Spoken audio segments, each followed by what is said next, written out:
Hi everybody, it's Dr. Newman. I want to talk a little bit about upper arms and the upper arm complaints that people come in asking about. It's not unusual, especially after weight loss, and we're seeing a lot more weight loss now that these weight loss medicines are around. But people come in, mostly women, complaining of laxity of their skin in their upper arms. That laxity of skin is because they've lost weight, they've lost fat, maybe they've lost some muscle volume in their upper arm, and their upper arm is just simply looser.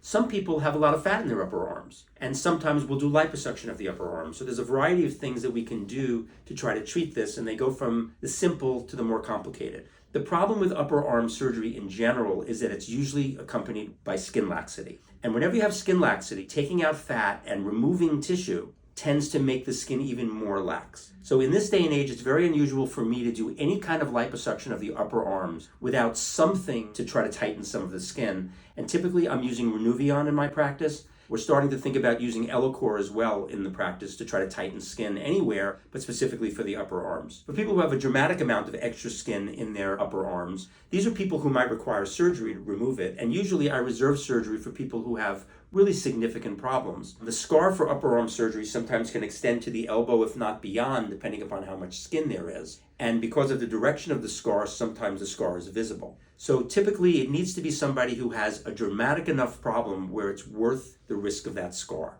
In general, I try to treat upper arm issues conservatively with liposuction and something for skin tightening, but sometimes a brachioplasty surgery is necessary.